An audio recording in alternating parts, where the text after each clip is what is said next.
감사할까요? 감사합니다. 오늘 주시는 말씀 보겠습니다. 시편 51편입니다.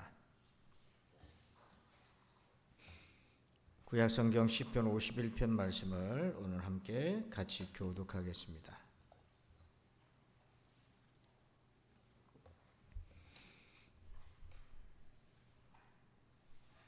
(51편) 교독합니다. 하나님이여, 주의 인자를 따라 내게 은혜를 베푸시며 주의 많은 긍휼을 따라 내 죄악을 지워 주소서.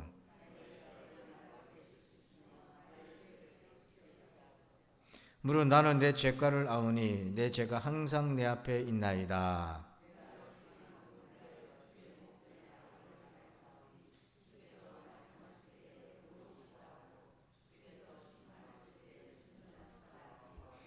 내가 죄악 중에서 출생하였으며 어머니가 죄 중에서 나를 잉태하였나이다.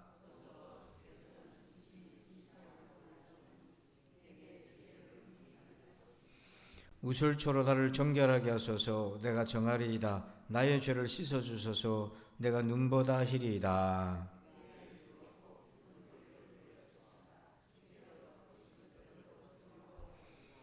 주의 얼굴을 내 죄에서 돌이키시고 내 모든 죄악을 지워주소서.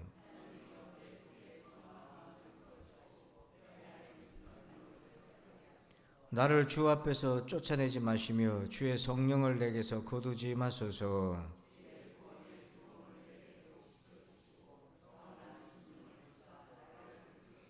그리하면 내가 범죄자에게 주의 도를 가르치리니 죄인들이 주께 돌아오리이다.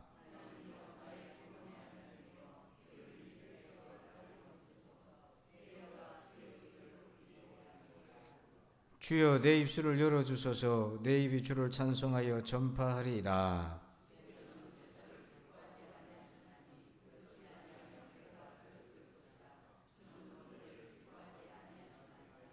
하나님께서 구하시는 제사는 상한 심령이라. 하나님이여, 상하고 통회하는 마음을 주께서 멸시하지 아니하시리이다.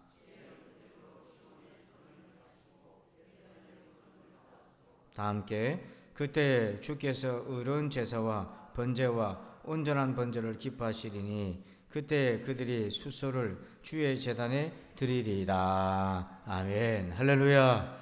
자, 오늘은 죄사함이라는 제목으로 함께 은혜를 나눕니다. 상담을 전문으로 하는 이제 연구팀들이 이렇게 연구를 한 바가 있는데요. 보통 일반적으로 사람은 일주일 동안에 있으면서 한 적어도 5시간 정도, 일주일에 적어도 5시간 정도는 죄책감에 시달린대요. 여러분도 한번 돌아보시죠. 적어도 일반적으로 보통적으로 보면 일주일에 한 5시간은 죄책감에 이렇게 잡힐 때가 많다는 거예요. 이게 해결이 안 되면은 죄책감이 끝이 뭐냐면 스스로를 처벌하는 거예요. 자기를 비난하거나 낮은 자존감으로 연결이 되거나. 그래서 이 연구에 따르면 실제로 심각한 죄책감을 느끼면 사람들은 자기 몸무게가 있는데 그 몸무게보다 더 많이 체중이 나가고 무겁게 느껴지고, 그리고 일반적으로 이렇게 활동을 할 때도 평소보다 더 많은 힘이 들어가는, 부딪히는 걸 느낀다는 거예요. 그게 이제 몸에도 증상이 나타나는 거예요. 여러분, 하나님만이 하실 수 있는 것이 있다면 무엇이 있겠습니까? 사람으로는 할 수 없고 하나님만이 하실 수 있다는 거. 그걸 가만히 생각해 보면 인간에게 가장 필요한 것이 있는데, 인간을 고통으로 몰아넣는 죄로부터 자유하게 하는 거예요. 그러니까 사람이 고통이 있게 되는 이유가 뭡니까? 다 죄 때문이에요. 죄라는 개념이 좀 넓어요. 윤리적, 도덕적 기준도 있겠지만 일을 똑바로 안 하는 거, 그것도 죄예요. 자, 의사가 똑바로 의사를 해야 되는데 의료사고 났잖아요. 그거 죄잖아요. 운전하는 사람이 음주운전을 하고 중앙선을 넘어서 다른 차랑 이렇게 추돌 사고 나잖아요. 그것도 죄예요. 그래서 모든 기준으로 보면 사람을 고통으로 몰아넣는 것, 그게 죄입니다. 그래서 하나님만이 하실 수 있다는 게 뭐냐면 바로 이 죄로부터 우리를 해방시켜 주시는 것이다 하는 거예요. 그래서 오늘 1절 말씀을 한번 같이 볼까요? 1절입니다. 시작. 하나님이여 주의 인자를 따라 내게 은혜를 베푸시며 주의 많은 긍휼을 따라 내 죄악을 지워 주소서. 아멘. 거기에 은혜를 의미하는 단어가 있어요. 자, 보면 어떤 단어가 은혜를 의미합니까? 인자, 그 다음에 은혜, 그 다음 또 뭐 있어요? 긍휼. 이게 다 같은 은혜를 말하는 건데 성경에서 은혜를 말하는 맥락이 있습니다. 뭐랑 관련된 맥락이냐면 죄랑 관련된 거예요. 그래서 하나님이 우리에게 은혜를 베푸신다 했을 때는 죄와 관련되어 있는 겁니다. 그리고 죄인인 우리에게는 100% 죄인인 우리에게는 꼭 필요한 게 뭡니까? 은혜, 인자하심, 긍휼하심인 거예요. 자, 여기 보니까 1절 끝에 다윗이요 하나님께 뭘 기도하고 있어요? 내 죄악을 뭐 해달라고 돼 있어요? 지워달라고 하잖아요. 여기 지워달라고 하는 히브리어 단어가 뭐냐면 아예 내 기억 속에서 사라지게 해달라고, 생각나지 않게 해달라고, 그렇게 하는 표현이에요. 자, 그리고 2절 봅시다. 2절에 보면 나의 죄악을 맑게 씻으시며 나의 죄를 깨끗이 제하소서. 그게 나의 죄악을 맑게 씻다 이 말은 뭐냐면 세탁하듯이 오염 물질이 묻은 옷을 깨끗하게 발라서 희게 하듯이 깨끗하게 하듯이 이렇게 하실 수 있는 분이 누구라는 거죠? 하나님. 그렇기 때문에 다윗이 하나님께 나와서 기도하는 거예요. 이거는 다른 누가 대신해 줄 수 있는 것이 아니라는 겁니다. 자, 그러면 우리가 이런 죄 사함의 은혜를 받으려면 어떻게 해야 되나? 맨 먼저 필요한 것이 바로 자기의 죄에 대한 인식이 있어야 돼요. 자, 우리 3절 한번 볼까요? 3절입니다. 시작. 물론 나는 내 죄가를 아오니 내 죄가 항상 내 앞에 있나이다. 자, 지금 다윗이 자기 죄가를 안다고 그러고 죄가 항상 어디에 있어요? 자기 앞에 있다. 이걸 죄인식이라고 그래요. 여러분, 신앙생활을 잘한다는 사람의 특징이 뭐냐면 이 죄인식이 깨어있는 겁니다. 신앙생활을 잘 못하는 경우가 뭐냐면 죄인식이 묻어진 거예요. 영적인 잠에 들은 거예요. 깨어있다는 게 뭐냐면 바로 자기 안에 있는 죄를 볼 수 있는 능력이 깨어있는 거죠. 그래서 이 죄를 보는 시력이 중요한데 다윗이 이 시력을 상실했어요. 자, 사무엘하 11장 3절 한번 볼까요? 같이 한번 읽어봅시다. 시작. 다윗이 사람을 보내 그 여인을 알아보게 하였더니 그가 아뢰되 그는 엘리암의 딸이요 햇사람 우리아의 아내 바세바가 아니니까 하니. 자, 지금 다윗이 하면 안 되는 걸 했어요. 저 누군지 알아보라고 얘기했어요. 근데 그 신하가 알아봐서 보니까 이렇게 얘기하잖아요. 그는 엘리암의 딸이요 햇사람 우리아의 아내 바세바가 그 다음 뭐라고 됩니까? 아니니까. 지금 이미 신하는 왕의 의도를 알고 있는 거예요. 그래서 부하 우리아의 아내이지 않습니까? 왕이요 그렇게 하면 안 되지 않습니까? 하고 이미 신하가 문제제기를 한 겁니다. 애둘러 책망을 한 거예요. 근데 다윗이 그걸 못 느껴요. 왜요? 시력이 상실됐는데 왜 시력을 잃어버렸나? 교만이에요. 왕이니까 난 이래도 된다고 권력을 남용하는 거예요. 그 순간 자기가 자기 앞에 있는 죄에 대한 인식, 죄에 대한 시력을 상실하고 보지 못한 거예요. 정말 무서운 겁니다. 우리도요 교만하면 이 시력을 잃어버려요. 분간을 못해요. 교만이라는 거는 꼭 잘난 사람, 힘 많은 사람만 교만하는 게 아니에요. 저를 비롯하여 우리 모두가 다 그렇게 할 수 있어요. 하나님 말씀의 본미를 넘어서는 그것이 교만이잖아요. 자, 그런데 이 시력이 다윗이 회복이 됩니다. 오늘 말씀처럼 내 죄가 항상 내 앞에 있습니다 라고 회복이 되는데 이게 어떻게 회복이 되나? 자력으로 안 돼요. 자, 어떻게 회복이 됐냐면 사무엘하 12장 13절 같이 읽어봅시다. 시작. 다윗이 나단에게 이르되 내가 여호와께 죄를 범하였노라 하매 나단이 다윗에게 말하되 여호와께서도 당신의 죄를 사하셨나니 당신이 죽지 아니하려니와. 아멘. 자, 13절 앞에 하나님이 나단을 보내서 다윗한테 죄를 책망하잖아요. 그때 다윗의 반응입니다. 내가 여호와께 뭐 했다고요? 죄를 범하였노라. 진지하게 범했잖아요. 근데 이런 고백이 안 나왔어요. 몰랐어요. 시력을 상실했어요. 근데 나단을 하나님 보내서 깨워주니까 내가 하나님께 죄를 범했습니다. 이렇게 얘기하는 거예요. 그러니까 저와 여러분이 자력으로 시력을 회복할 수 없어요. 하나님이 도와주셔야 돼요. 그 나단을 보내셨잖아요. 나단이 다른 말로 하면은 선지자잖아요. 선지자의 역할이 뭡니까? 하나님 말씀을 대언하는 사람이잖아요. 결국 무엇이 우리를 깨닫게 하고 우리의 시력을 회복하는 거예요? 하나님의 말씀이요.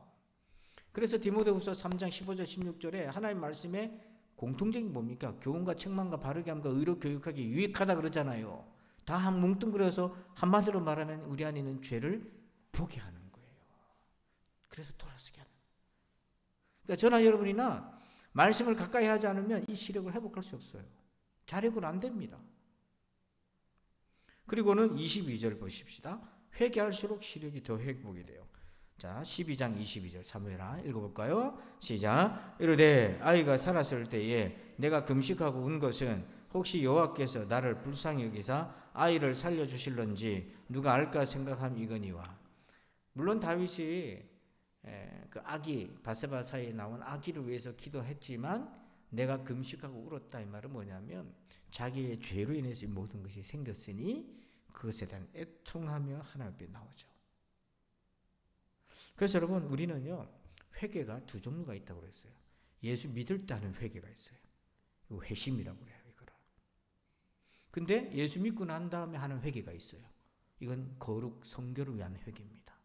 하나님의 자녀로서. 예수 믿을 때는 죄인이었다가 하나님의 자녀로 돌아오는 회심의 회개인 거고요. 이걸 큰 회개라고 얘기하면 되고. 예수 믿고 난 다음에 하나님의 자녀로서 하나님의 자녀답게 살지 못한 부분을 끊임없이 회개하며 거룩한 성결의 열매를 맺어가는 거예요. 그래서 우리는 이 작은 회개는 계속해서 해야 되는 거예요. 그래서 하나님의 은혜 안에 있는 걸 늘 확인하는 겁니다. 우리가. 그래서 저와 여러분이 십자가 은혜 아래에 있다는 건 뭐냐면 이 작은 회개를 계속하고 있는 거예요.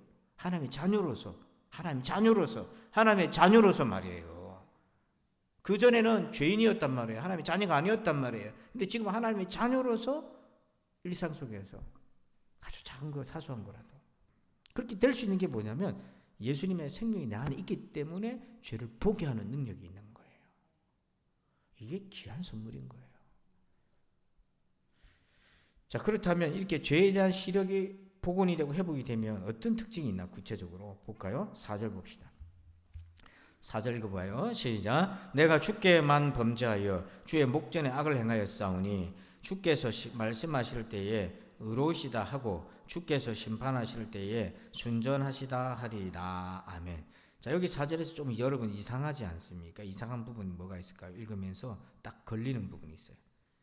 내가 누구에게만?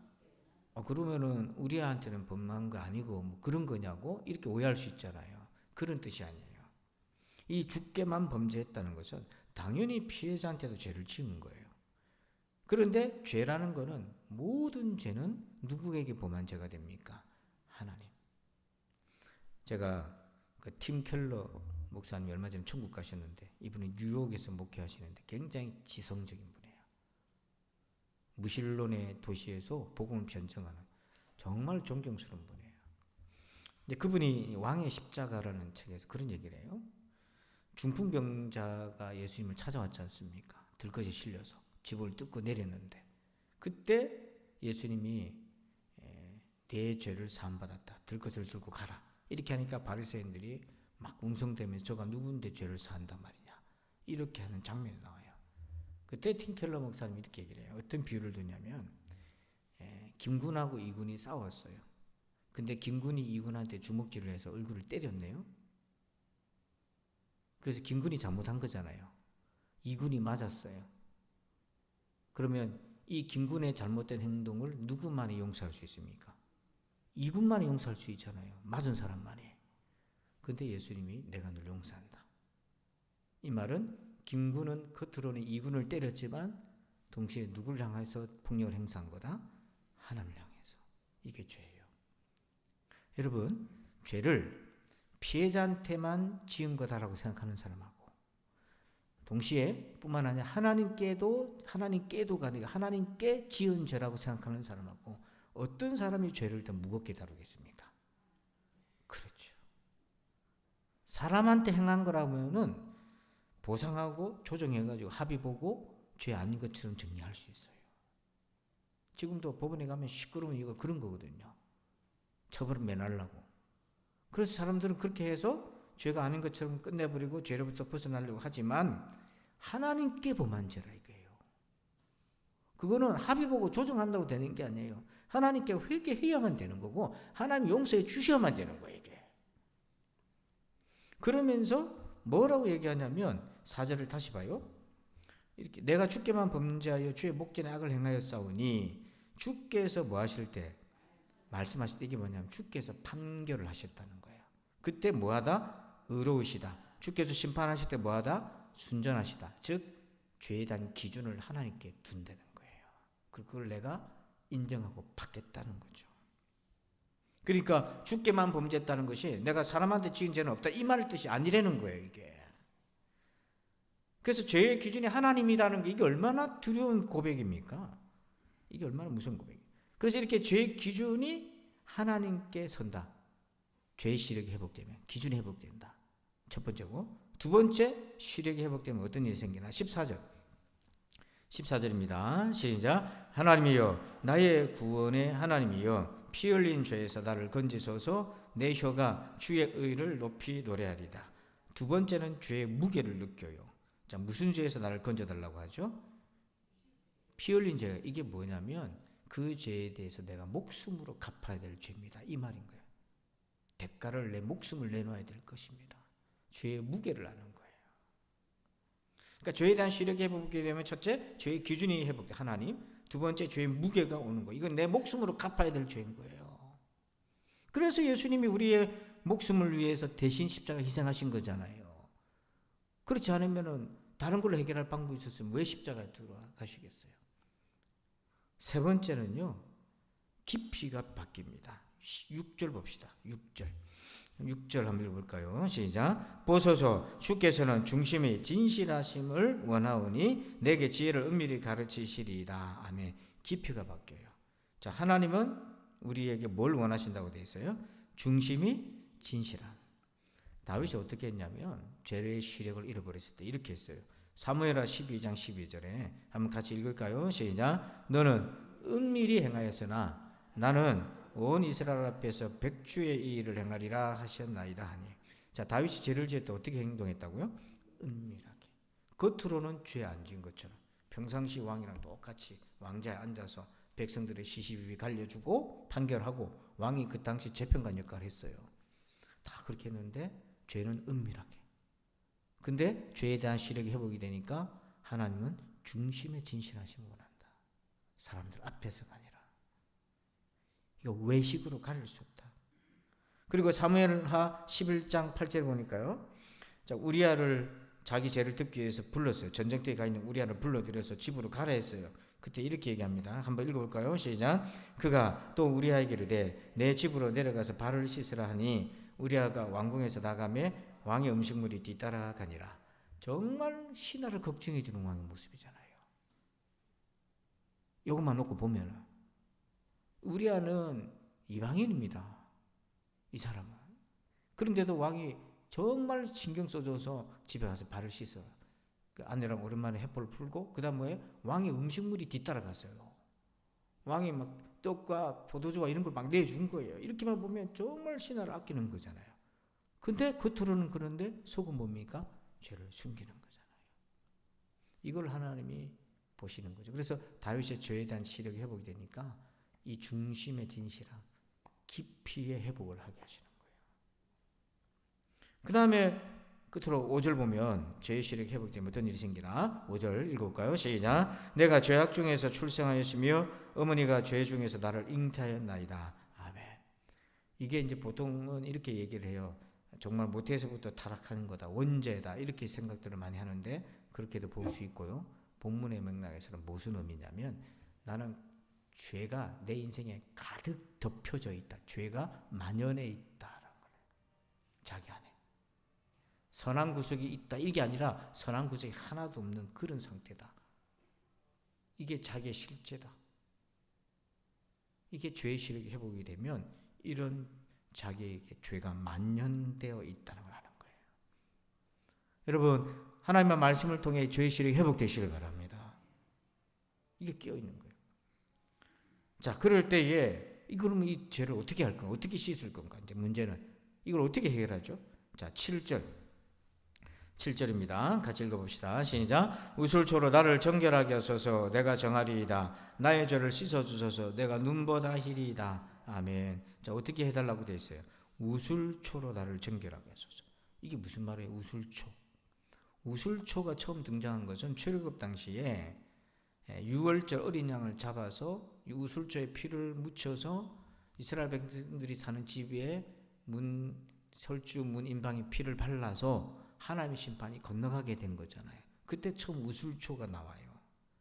이것은 바로 마가복음 14장 24절에 이렇게 얘기합니다. 같이 읽어볼까요? 시작. 이르시되 이것은 많은 사람을 위하여 흘리는 바 나의 피 곧 언약의 피니라. 아멘. 십자가의 은혜의 보혈을 얘기하는 거예요. 즉 예수님의 십자가로만 이 죄가 사하여질 수 있어요. 십자가의 은혜 아니고서는 죄를 씻을 수가 없어요. 그래서 우리는 날마다 이 은 안에 머물러야 돼. 죄의 시력이 회복이 되면 이 은혜를 떠날 수 없다는 걸 알게 돼요. 그러나 죄의 시력이 어두워지면 십자가가 멀어져요. 이거 없어도 살 수 있다고 생각하는 거예요. 눈먼 자가 되는 거예요. 얼마나 두렵습니까? 이렇게 주님 앞에 나와서 회개하고 십자가 은혜로 죄사함을 받는데 내가 죄사함을 받았는지 안 받았는지 어떻게 알아요? 여러분 각자가 하나님 앞에서 회개할 건데 캐톨릭이야 뭐 고해 성사해가지고 신부가 이렇게 해서 니는 죄 사하여줬다 하고 집에 가기는 가는데 마음은 아직 찜찜해. 그게 뭐예요? 그게 구약의 제사장이 하는 거 똑같은 거 아니에요? 예식적으로는 고해 성사해가지고 죄 사하여줬다고 보냈는데 양심이 온전하게 아직 안 된 거잖아 이게. 여러분 마약 드시 보세요. 캐톨릭 갖고 가서 보시면 전부 다 목에다 뭐 걸고 다닙니까? 뭘 걸고 다녀요? 십자가 걸고 다니잖아요. 그래 고해 성사하면 끝이라고 얘기하잖아요. 그게 구약의 제사장이 제사 양 잡는 거하고 무슨 차이가 있어요? 그러면 저와 여러분이 하나님 앞에 회개했을 때 내가 용서받았다는 거 어떻게 알아요? 그 죄에 대해서. 자, 몇 가지 죄사함의 증거가 있어요. 첫 번째 증거 10절 볼까요? 10절 같이 읽읍시다. 시작. 하나님이여 내 속에 정한 마음을 창조하시고 내 안에 정직한 영을 새롭게 하소서. 아멘. 내 영혼이 새로워집니다. 여기 새롭다는 게 새롭게 창조되듯이 새로워져요. 내 속에 정한 마음, 정직한 영, 창조하시고 새롭게 하소서 같은 말이에요. 하나님만이 그렇게 하실 수 있는 거예요. 그래서 히브리서 9장 14절을 이 정직한 영을 새롭게 한 거를 이렇게 얘기해요.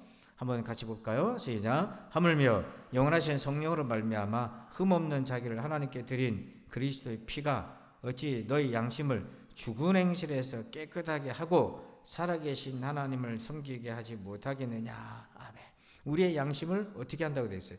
죽은 행실에서 죄로부터 깨끗하게. 이게 새롭게 하시는 거예요. 우리 마음이 새로워지는 거예요. 더 이상 죄책감에 사로잡히지 않고 새 마음을 하나님이 창조해 주신 거예요. 하나님이 주신 거예요. 하나님이 주신 선물이에요. 이게 내가 죄 용서받았다고 하는 첫 번째 증거예요. 새 마음이 된 거예요. 두 번째는요. 11절 읽을까요? 시작. 나를 주 앞에서 쫓아내지 마시며 주의 성령을 내게서 거두지 마소서. 아멘. 두 번째는 뭐예요? 성령 충만한 거예요. 범죄하면은 성령 충만하지 못합니다. 하나님과의 거리가 멀어져요. 하나님이 여전히 계시지만 우리가 멀어져요. 그런데 죄사함의 은혜를 받고 용서를 받으면 다시 성령으로 충만해져요. 만약에 우리 가운데 성령 충만함을 못 느낀다면 혹시 내가 처리하지 못한 죄가 거기에 딱 밟고 있는 것은 아닌가 돌아봐야 돼요. 세 번째는요. 12절입니다. 시작. 주의 구원의 즐거움을 내게 회복시켜 주시고 자원하는 심령을 주사 나를 붙드소서. 아멘. 세 번째는 뭐가 있습니까? 구원의 뭐예요? 즐거움이 생겨요. 구원의 즐거움 기쁜 거예요. 감사하고 기쁘고. 그리고 자원하는 심령이 있잖아요. 자원하는 심령이 뭡니까? 하나님께 헌신하는 거예요. 누가 시켜서 그런 거 같지 않아요. 은혜를 받았기 때문에 은혜의 빚진 자로서 은혜 갖고 싶은 마음이 막 가득한 거예요. 이게 구원의 즐거움. 그 다음 네 번째는 어떤 증거나 자 19절 볼까요? 19절입니다. 시작. 그때에 주께서 의로운 제사와 번제와 온전한 번제를 기뻐하시리니 그때 그들이 수소를 주의 제단에 드리리이다. 아멘. 네 번째, 예배가 회복이 돼요. 예배가 어떻게 회복이 되냐? 예배 가운데 딴 생각하고 집중이 안 되고 하나님 은혜 없고 막 그러고 있다가 죄 사함 은혜를 받으면 이 예배가 회복이 되는데, 어떻게 회복이 되나? 여기 보면 의로운 제사라고 되어 있잖아요. 온전한 번제라고 되어 있잖아요. 그게 뭔지 17절에 나와 있어요. 17절. 자, 읽어봅시다. 시작. 하나님께서 구하시는 제사는 상한 심령이라. 하나님이여 상하고 통회하는 마음을 주께서 멸시하지 아니하시리이다. 여기에 온전한 번제가 뭡니까? 상하고 애통하고 통회하는 마음으로 하나님 앞에 나오는 거예요. 여러분, 예수님이 비유를 들었어요. 바리새인하고 세리하고 둘 다 예배당의 성전에 와서 하나님 앞에 나와서 예배를 드리는데, 바리새인은 뭐가 없어요? 여기에 상하고 통회하는 마음이 없어요. 자기 자랑만 하고 자기 의만 하고 드러냈어요. 그 하나님 못 만났어요. 그래서 자기만 남고 하나님 없이 집으로 갔어요. 근데 세리는 하늘 쳐다도 못 보고 막 가슴을 쥐어뜯고 그랬어요. 왜 그랬습니까? 또 죄 가운데 있었거든요. 일상 속에서 또 죄 가운데 있는 걸 발견한 겁니다. 하나님 앞에서. 그래서 그 상하고 애통하고 통회하는 마음을 가지고 숨기지 아니하고 하나님께 내어놓은 거예요. 그래서 예수님 얘기하지 않습니까? 누가 의롭다 하심을 받고 내려갔다고 되어 있어요. 세리. 정확하게 말하면 통회하고 회복하고 회개한 사람, 그가 의롭다함을 받고 내려갔다. 의롭다 하심을 받았다는 게 뭡니까? 죄 사함을 받고 하나님을 만났다는 거 아니에요. 이게 예배의 본질이죠. 그래서 우리는 예배 시간이 나오면 예배가 회복됐다는 게 뭐냐면, 하나님 앞에 내가 100% 죄인인 나를 예수 그리스도를 통해 구원의 자녀를 삼아 주셨고, 그러나 일주일의 내 삶 속에, 3일의 내 삶 속에 내 머리와 내 마음과 온갖 것들이 들어오면서 하나님의 자녀된 믿음을 흔들고 요동하게 하고 세상을 동경하게 하고 땅의 것을 쳐다보게 하고 막 이런 연약함이 내 안에 많이 있지 않습니까? 그것을 또 하나님 앞에 내어놓고 고백하고, 하나님, 나는 주의 은혜가 아니면 안 됩니다 하고 겸손하게 엎드리는 그 모습이 예배 회복인 거예요. 예배 회복이라는 게 은혜로운 찬송 부르며 춤을 추고 막 강사님이 웃겨주고 막 이런 게 아니고, 자기의 깨어진 마음을 하나님 앞에 가지고 나올 수 있고 그걸 볼 수 있는, 그래서 의롭다 하심을 받고 가는 거, 영혼의 샬롬을 얻고 가는 거, 이게 진짜 예배 회복인 거예요. 그리고 마지막 끝으로요, 13절 보십시다. 13절 볼까요? 시작. 그리하면 내가 범죄자에게 주의 도를 가르치리니 죄인들이 주께 돌아오리이다. 아멘. 이게 뭐예요? 복음을 전하는 거잖아요. 내가 어떻게 구원받았는지 이 기쁨을 나누고 전파하는 거예요. 그리고 15절에 보니까 주여 내 입술을 열어주소서 내 입이 주를 찬송하며 전파하리이다. 하나님이 이 복음을 나눌 수밖에 없는 거예요. 그런 마음, 은혜가. 그래서 이 복음을 전파하려고 그 은혜 가운데 충만한 모습을 나타낸 거죠. 자, 그러므로 우리 1절을 끝으로 다시 돌아가서 한번 볼까요? 1절입니다. 시작. 하나님이여 주의 인자를 따라 내게 은혜를 베푸시며 주의 많은 긍휼을 따라 내 죄악을 지워주소서. 누구 앞에 와가지고 죄를 지워달라고 다윗이 기도하고 있습니까? 하나님만이 하실 수 있어요. 우리 못합니다. 사람들 못합니다. 하나님만 하실 수 있어요. 그래서 여러분, 우리 날마다 하나님 앞에 나와서 주의 이 은혜를 구하며 우리의 심령이 새로워지는 은혜가 있기를 주의 이름으로 축원합니다. 아버지 하나님 감사합니다. 주여, 우리가 다윗이지 않습니까? 하나님, 우리가 교만하여서 죄의 시력을 상실해버린 자가 우리가 아닙니까? 깨닫지도 못하던 자들이 아닙니까? 그러나 하나님 말씀을 통해 깨닫게 해주시고 죄의 시력을 회복하여 주시고 하나님 죄 사함의 은혜의 길로 나오게 하신 것 감사합니다. 십자가의 예수님이 아니었더라면 우리가 어떻게 오늘 이 자리에 서면 이렇게 살 수 있겠나이까? 오 주여, 우리의 심령을 회복시켜 주시옵소서. 깨어나게 하여 주시옵소서. 십자가의 은혜로 오늘도 무장하며 찬양하게 하여 주옵소서. 예수님 이름으로 기도합나이다. 아멘. 우리 앞뒤 좌우로 서로 인사합시다. 십자가를 의지합시다. 십자가를 의지합시다. 예, 우리 찬양을 부르시고 오늘 말씀 가지고 기도할 텐데요. 여러분 회개 기도합시다. 여러분 각자 하나님 앞에서 회개 기도하시고 내 마음을 정직한 영을 창조하시고 주의 영으로 새롭게 해달라고 그런 마음으로 우리 찬양하고 기도하는 시간 갖겠습니다.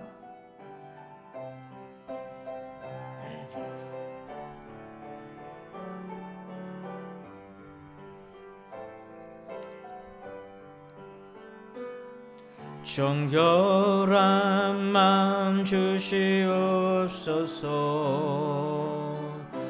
오 주님, 정직한 영을 새롭게 하소서. 정결한 마음 주시옵소서. 오 주님, 정직한 영을 새롭게 하소서.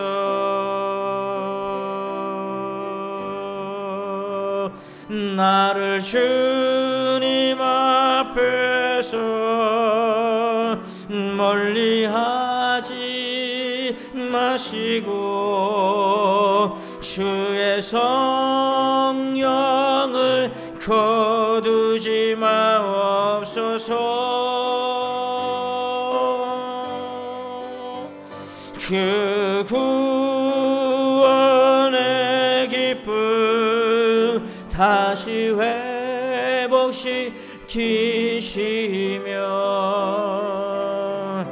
변치 않는 맘 내 안에 주소. 나를 주님 앞에서